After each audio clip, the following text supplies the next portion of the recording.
sifat malaikat. Dia adalah makhluk roh pada dasarnya. Maka tidak mudah kita lihat secara fisik, secara kasat mata. Karena dia makhluk roh. Hal ini dijelaskan dalam Ibrani pasal 1 ayat 14. Bahwa sesungguhnya malaikat adalah makhluk roh dan tidak memiliki tubuh jasmani seperti manusia. Ditegaskan dalam Mazmur 104 ayat 4 dan Ibrani pasal 1 ayat yang ke-7. Pada awalnya, pada dasarnya malaikat itu makhluk roh. Ini yang menjadi alasan atau sebab kenapa tidak selalu bisa kita lihat dengan kasat mata sendiri. Bagaimana para malaikat itu ditugaskan Tuhan menjagai kita, meluputkan kita dari berbagai mara bahaya. Karena memang wujudnya roh pada dasarnya. Nah, bahkan Charles, penulis buku tentang dasar-dasar teologi, banyak menjelaskan, bahkan meyakini dalam tulisan-tulisannya bahwa malaikat itu adalah makhluk roh. Artinya, malaikat itu roh yang bersifat terbatas. Jadi walaupun dia makhluk roh seperti Tuhan, tetapi tetap ada batasnya. Kalau Tuhan itu dia berwujud roh, tapi tidak dibatasi ruang, waktu, dan tempat, otoritas, kekuasaan, dan kemahahadirannya. Tetapi kalau malaikat ini dia makhluk roh, dia dibatasi oleh Tuhan, ruang gerak, dan dia tidak maha hadir. Tapi dia hanya bisa hadir dalam satu tempat, situasi, waktu tertentu. Nah, itu jangan sampai salah Bapak Ibu ya. Jadi kalau ada pertanyaan, makhluk malaikat itu maha hadir atau tidak? Jawabannya, malaikat tidak maha hadir. Tapi mereka hanya hadir dalam satu tempat. Tapi kok bisa? Malaikat itu menjagai manusia, khususnya orang percaya, di seluruh belahan bumi ini. Karena malaikat itu tadi jangan lupa Bapak Ibu, jumlahnya lebih banyak daripada jumlah manusia. Apalagi ya dari orang percaya masih jauh lebih banyak jumlah dari malaikat itu. Jadi kalau malaikat itu ditugasi Tuhan menjaga orang per orang di dunia ini, itu bukan malaikat yang satu. Itu malaikat yang berbeda-beda. Makanya tadi saya jelaskan tentang nama-nama malaikat atau strukturisasi malaikat di awal tadi Bapak Ibu. Ya, jadi malaikat tidak maha hadir, dia hanya hadir dalam satu kurun waktu dan tempat tertentu. Hanya Tuhan yang maha hadir. Lalu bagaimana dengan simbolis? Nanti akan kita bahas sesi yang kedua. Mengapa malaikat bisa dijumpai dalam wujud jasmani? Kadang-kadang memang Bapak Ibu dikasih oleh Tuhan Yesus Kristus. Malaikat itu juga bisa dijumpai atas otoritas Tuhan tentunya. Tuhan bisa mendandani malaikat itu dalam satu kurun waktu tertentu atau situasi tertentu memiliki tubuh jasmani seperti manusia. Tetapi itu hanya dalam waktu tertentu. Setelah dia menyelesaikan tugas dan fungsinya, maka dia akan kembali berwujud roh. Kok bisa seperti itu? Karena Allah tidak ada yang sukar bagi dia untuk melakukan, mengerjakan apapun dalam malaikat, termasuk juga dalam diri kita. Mari kita lihat contoh. Peristiwa kejadian pasal 18-19, yaitu penampakan malaikat terhadap Abraham. Itu berwujud manusia. Dalam Hakim-Hakim 2 ayat 1, juga Hakim-Hakim 6 ayat 11-24. Malaikat menampakkan diri di Bokhim. Ini dalam wujud manusia. Di Kisah Para Rasul 12 ayat 4-9, di mana malaikat melepaskan Petrus dari penjara. Itu dalam wujud manusia. Kok ini bisa terjadi? Kan gak ada yang sulit bagi Tuhan. Gak ada yang sukar bagi Tuhan. Dalam hitungan detik. Mengubah yang bersifat roh, akhirnya memiliki tubuh jasmani. Yang namanya Tuhan. Karena kemahakuasaannya tidak dibatasi oleh apapun yang ada di dunia. Itu Bapak Ibu ya. Tapi nggak salah lagi. Setelah mereka ini melakukan tugas dan fungsinya sesuai perintah Tuhan, mereka akan langsung kembali wujud mereka aslinya, yaitu berwujud roh. Dan waktu mereka selesai melakukan tugas dan fungsinya dalam wujud, dan di samping mereka kembali menjadi roh, mereka langsung kembali pulang pergi PP ke surga. Maka malaikat itu tidak pernah berdiam diri membangun rumah, istananya di bumi, enggak. Tempat mereka di surga.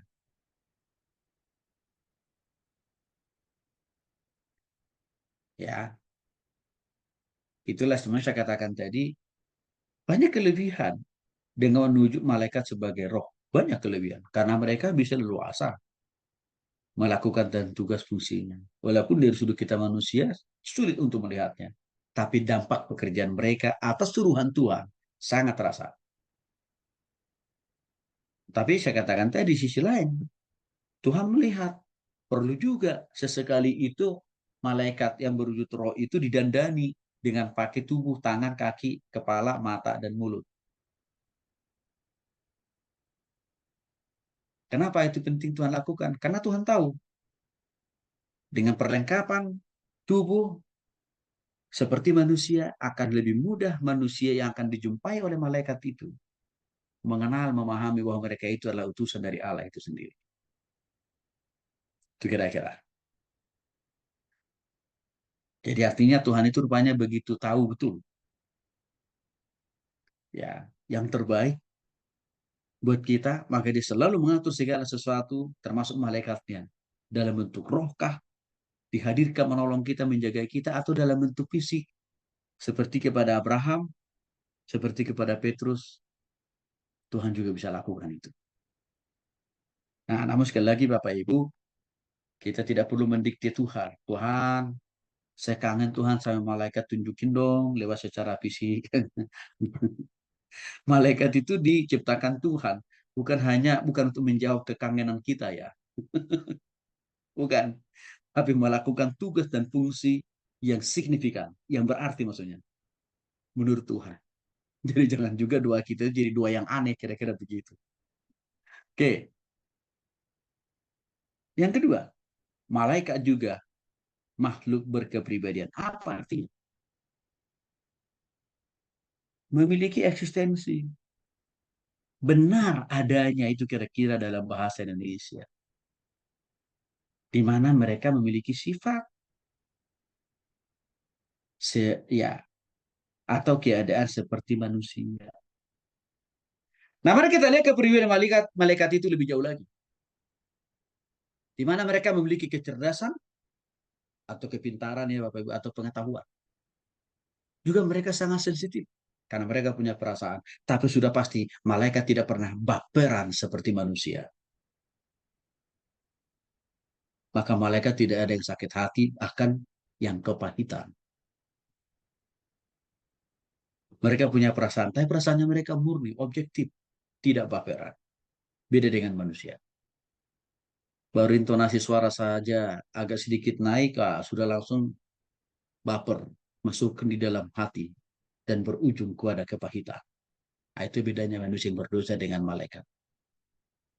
Malaikat juga punya kemauan untuk melakukan, mengerjakan tugas dan fungsinya.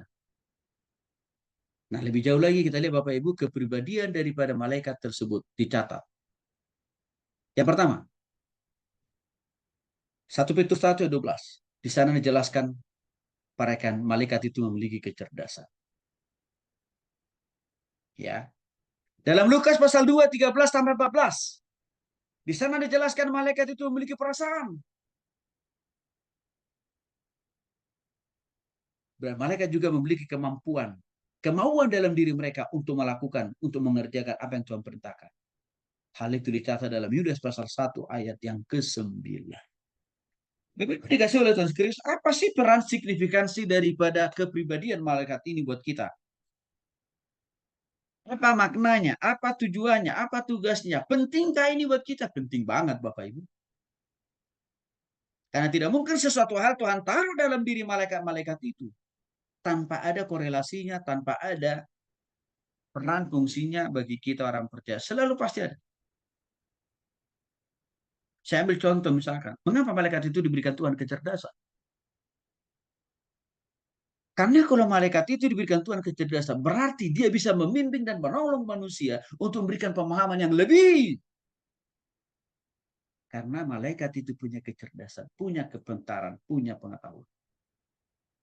Contoh lain, kenapa malaikat itu diberikan Tuhan punya perasaan?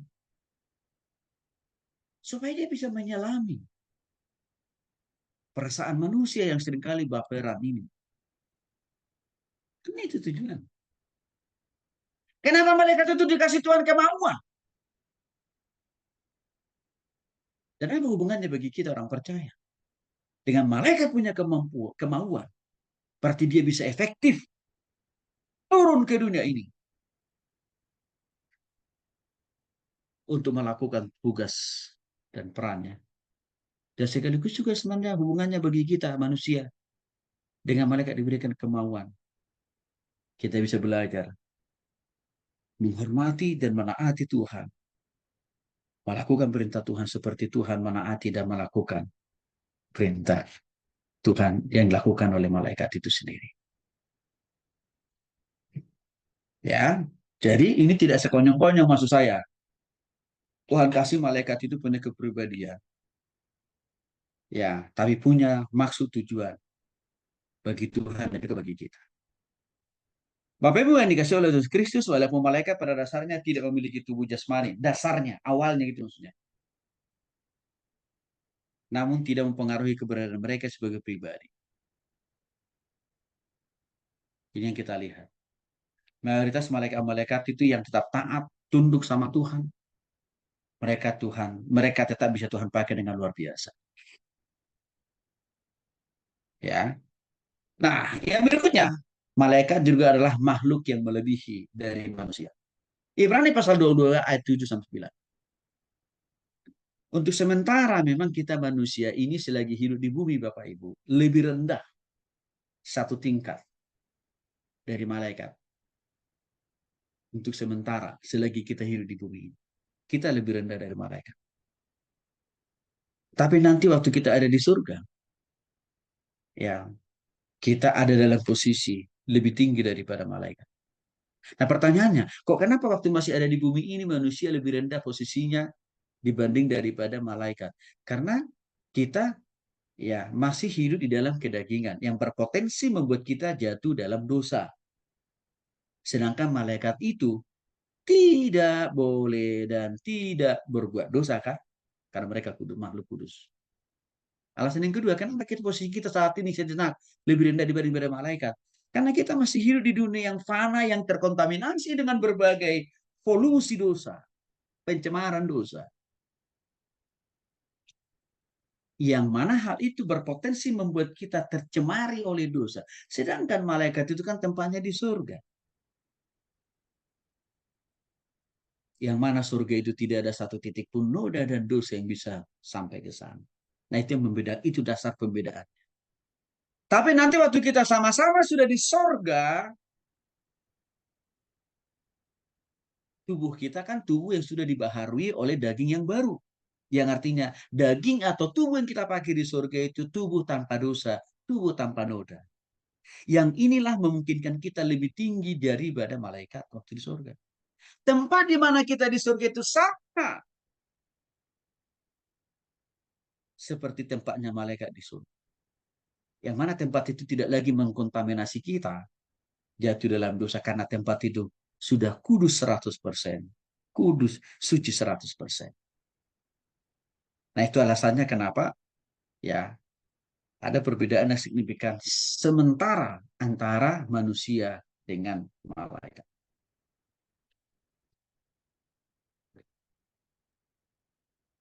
Perbedaan yang lain, Bapak Ibu, sebenarnya bisa kita lihat. Ya, malaikat itu tidak tidak takluk atau dalam bahasa lain tidak mengalami kematian. Sedangkan kita ini mengalami kematian.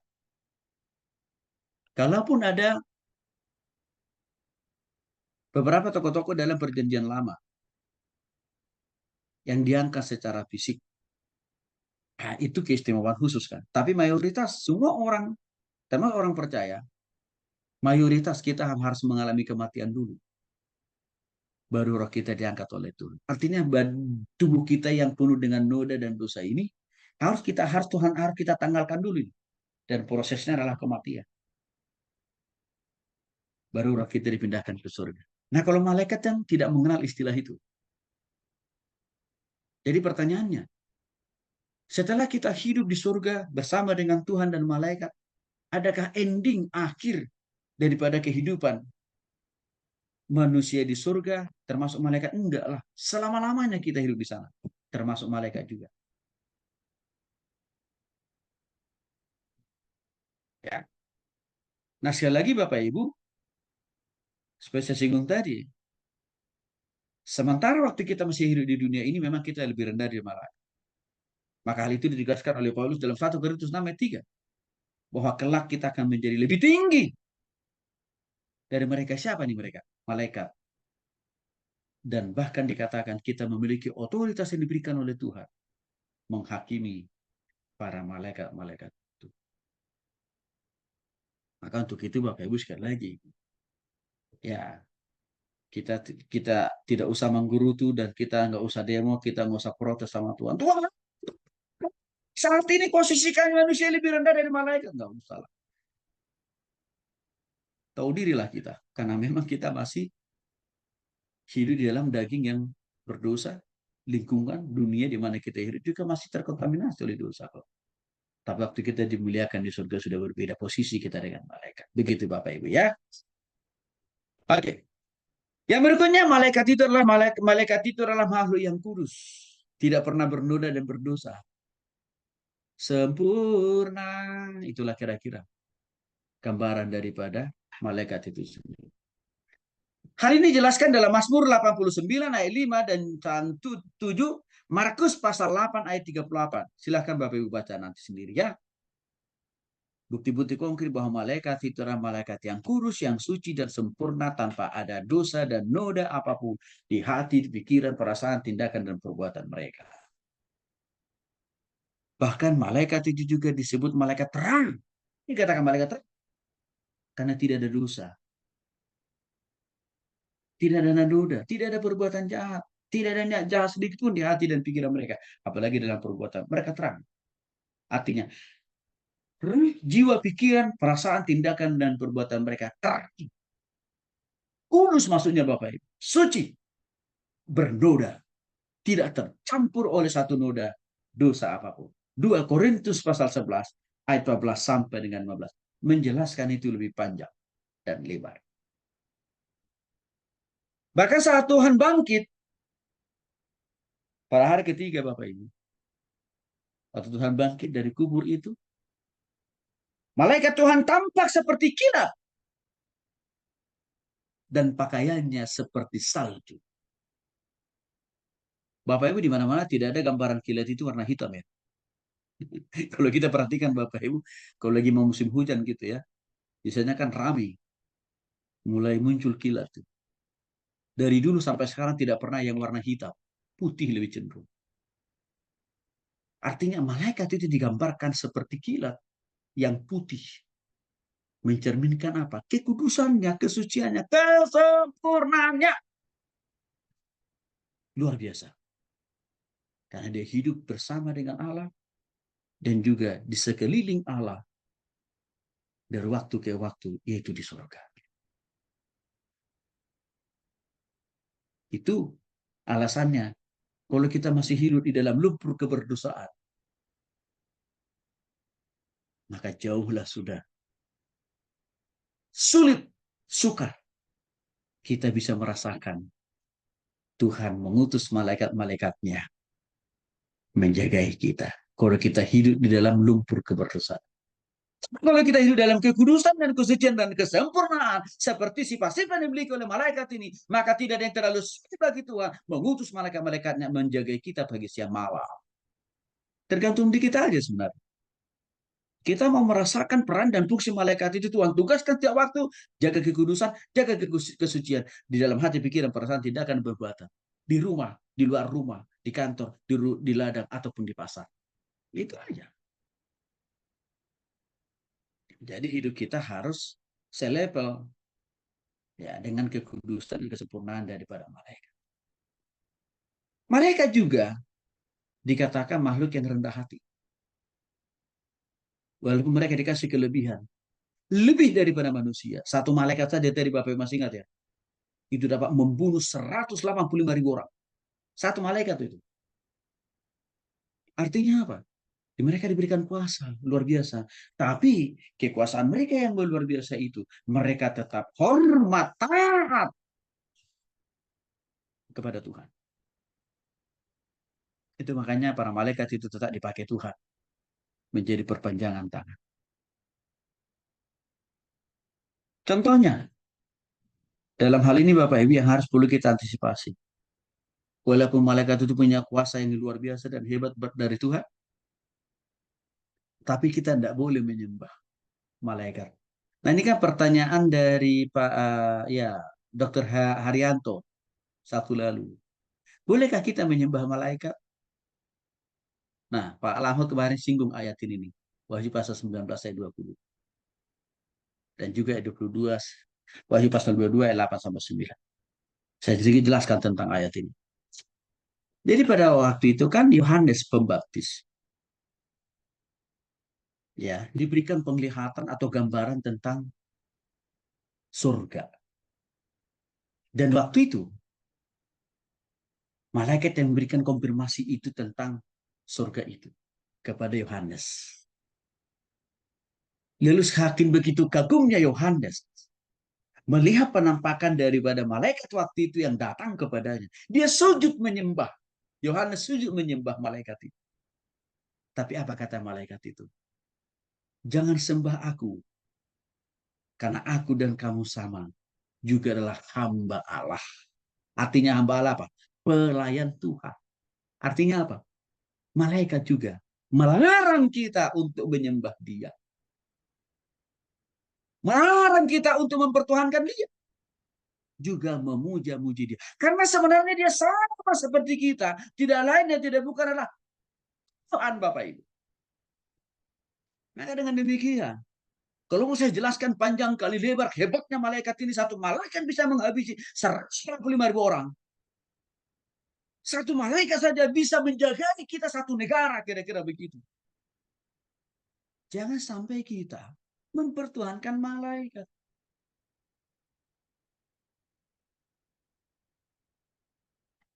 Tidak boleh.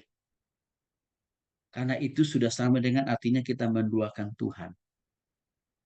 Tuhan itu cuma satu, dan hanya dia yang layak kita puji, kita sembah, yang kita agungkan, dan kita tinggi.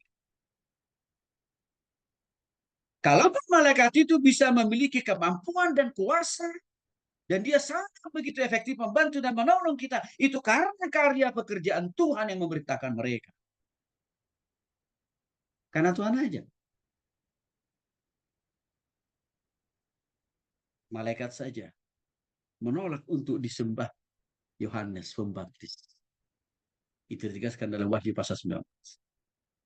Artinya itu memberikan pelajaran bagi kita. Jangan mempertuhankan malaikat. Tapi cukuplah Tuhan yang menjadi Tuhan, pemimpin, penguasa, pengendali di dalam totalitas hidup kita, Bapak Ibu. Ini harus jelas. Karena ada beberapa, sebagian orang Kristen hari-hari ini, ya itu kan yang disinggung oleh Dr. Haryanto Sabtu yang lalu. Gereja tertentu mempertuhankan malaikat dengan alasan, gak enak lah. Masa mau minta jodoh aja harus sama Tuhan. Kasihan Tuhan. Terlalu kita repotkan dia. Udahlah, lewat malaikat aja. Nah, itu sesat itu Bapak Ibu ya. Oke. Bahkan malaikat tahu diri mereka. Tugas dan fungsi mereka hanya memuliakan Tuhan, hanya meninggikan Tuhan. Jadi waktu mereka melakukan tugas dan pekerjaan mereka berdasarkan perintah dari Tuhan, berdasarkan surat jalan dari Tuhan, turun ke muka bumi ini, itu karena menaati Tuhan. Karena mendengarkan perintah Tuhan aja Bapak Ibu. maka mereka tidak mau mencuri kemuliaan Tuhan. Dicatat dalam Yesaya pasal 6 ayat 2 sampai 3, Wahyu pasal 5 11 sampai 12 tentang semua hal ini. Pelajaran rohani yang bisa kita maknai, malaikat rendah hati dan tunduk adalah kita pun juga ya perlu meneladani, perlu mengikuti pola kerendahan hati malaikat dan bahkan ketetapan malaikat ini kepada Tuhan. Perlu kita meneladani itu, bukan bertuhankan. Malaikat bukan meneladani itu boleh. Karena kalau kita rendah hati, bahkan kalau kita semakin taat kepada Tuhan, rupanya Tuhan akan begitu mudahnya Bapak Ibu mengutus 1, 2, 3 bahkan beribu-ribu malaikatnya mengawasi kita, menjaga usaha bisnis kita, bahkan juga rumah tangga kita. Sifat-sifat lain daripada malaikat-malaikat itu Bapak Ibu, yang pertama adalah lemah lembut. 2 Petrus 2 ayat 11, Yudas pasal 1 ayat 9. Lemah lembut. Lawan katanya kasar. Jadi kalau kita mau efektif ditolong oleh Tuhan lewat malaikatnya, kita harus juga menjadi pribadi yang lemah lembut. Ya, lemah lembut ini menyangkut apa? Dalam perkataan, dalam perbuatan. Harus lemah lembut Bapak Ibu. Lemah lembut itu tidak berarti lemah lunglai, ya enggak, jauh beda itu. Lemah lembut itu tidak berarti menihilkan, mengalpakan, atau menyadakan ketegasan. Enggak. Di dalam kelemah lembutan itu ada juga ketegasan. Ya, bijaksana malaikat itu. Karena kebijaksanaannya malaikat itulah sebenarnya memungkinkan dia diutus oleh Tuhan untuk menolong kita. Kuat, atau dalam bahasa Alkitabnya perkasa, Mazmur 103 ayat 20. Kuat. Dari saking kuatnya Bapak Ibu, satu malaikat bisa menghabisi 185.000 orang. Saking kuatnya satu malaikat itu. Jadi Bapak Ibu, kalau kita semakin lebih taat sama Tuhan, soalnya kita tidak perlu meminta 1.000 malaikat menjaga kita. Satu saja Tuhan kirim udah cukup kok. Yang ketiga malaikat yang berikutnya, keempat malaikat itu kudus. Matius pasal 25, 31 dan juga 9 dan 21. Kudus. Tidak ada noda dan dosa yang bercampur dalam dirinya. Maka ini juga menjadi sebuah pembelajaran buat kita. Semakin kita belajar hidup kudus dan taat di hadapan Tuhan, akan begitu memudahkan Tuhan menyuruh malaikatnya membantu kita.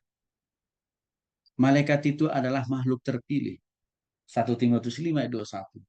Artinya Tuhan tidak sembarangan menciptakan malaikat lalu memberikan mereka otoritas juga tentu sehingga dipilih Tuhan mereka. Kalau kita tarik ini hubungannya dengan kita, waktu kita bertobat di rumah secara pribadi, kita bukan hanya dipanggil, tapi kita juga adalah dipilih oleh Tuhan. Maka korelasi pilihan Tuhan terhadap malaikat ini dengan kita apa? Waktu kita dipanggil dan dipilih oleh Tuhan untuk bertobat di nama Yesus, hidup dalam ketaatan, itu akan memudahkan Tuhan mengutus malaikat-malaikatnya yang sudah dia pilih itu untuk menjaga kita. Yang berikutnya, jumlah malaikat itu memang banyak. Ayub pasal 25 ayat 3 dan Ibrani pasal 12 ayat 22. Unlimited, tak terhingga. Bahkan lebih banyak dari manusia yang ada di dunia ini. Bahkan lebih banyak jumlah mereka dibanding daripada orang-orang yang sudah sungguh-sungguh bertobat terima Yesus. Hati-hati. Walaupun malaikat itu dikasih Tuhan kelebihan dan kemampuan. Tapi kita tidak boleh mempertuhankan. Kita tidak boleh menyembah dia.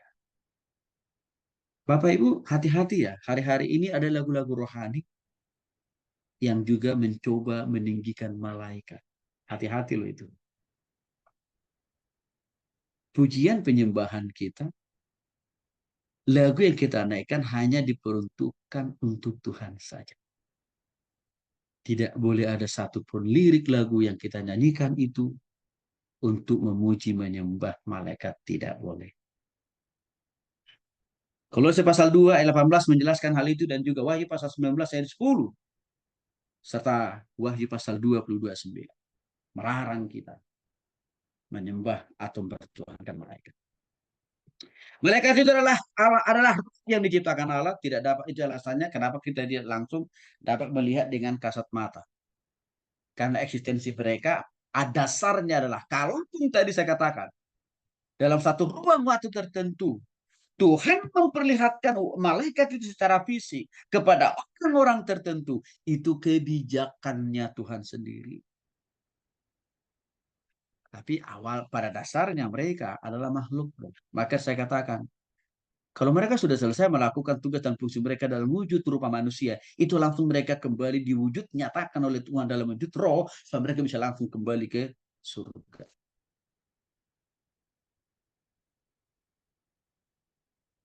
Ya, Bapak Ibu.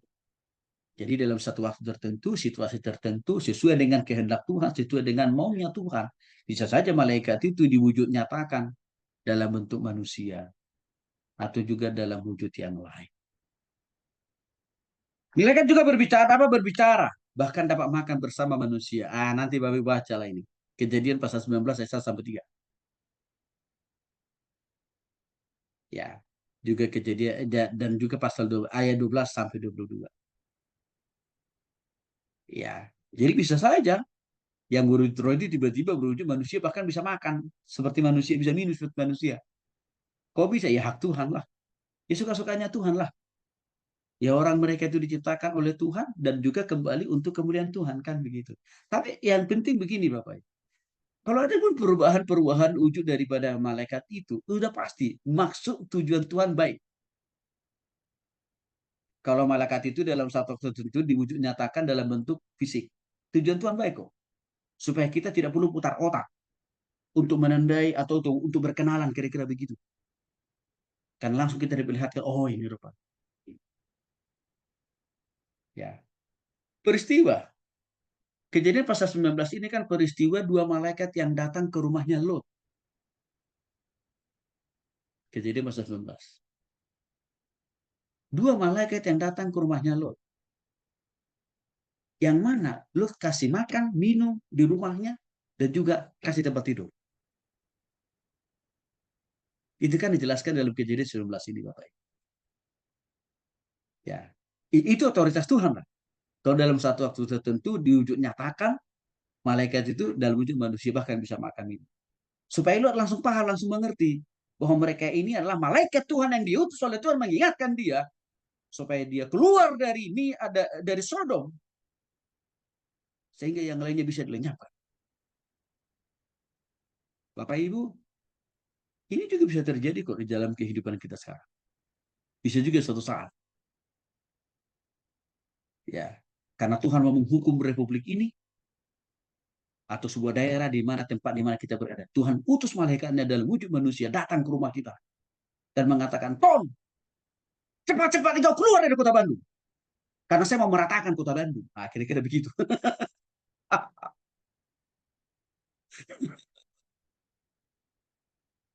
Ya, artinya apa? Efektif kan? Kalau Tuhan tunjukkan malaikat itu dalam tampak seperti manusia. Karena bagi saya itu mudah saya pahami, mudah saya mengerti, mudah saya kan, oh ini malaikat Tuhan. Maka saya nggak usah bertanya-tanya. Dari mana asal usul mereka? Marganya marga apa? Nggak usah. Tapi langsung sampai pesan Tuhan kepada yang dia sampaikan Tuhan kepada mereka. Saya perlu cepat-cepat meninggalkan kota di mana saya berada karena Tuhan mau lenyapkan. Karena kenapa? Tingkat keberdosaan orang-orang di Bandung sudah unlimited. Sudah sampai melampaui batas titik maksimum Tuhan. Itu terjadi di kota Sodom. Tapi otoritas Tuhan lah itu. Maksud kita paksakan harus begitu. Pengalamannya Lot itu harus selalu begitu kepada kita. Nggak usah. Hak Tuhan. Yang penting kita hidup kurus dan taat. Sekali lagi malaikat tidak dapat mati. Maka malaikat tidak mengenal istilahnya dimakamkan, dikuburkan atau dikremasi. Mereka makhluk roh. Kalaupun saya katakan tadi dalam suatu waktu itu berwujud daging manusia, tapi dalam satu waktu kemudian Tuhan akan ubah mereka menjadi roh, supaya bisa mereka efektif bisa kembali langsung ke tempat tinggal mereka bersama Allah, tidak lain tidak bukan di surga yang damai. Malaikat bisa nikah nggak? Seperanak nggak? Sudah pasti nggak, Bapak Ibu. Matius 22 ayat 30, Lukas 20 ayat 35 sampai dengan 36. Jadi Bapak Ibu jangan sampai Tuhan kirimlah seorang pria seperti malaikat. Ah, salah itu duanya. Tuhan kirimlah seorang wanita yang cantik,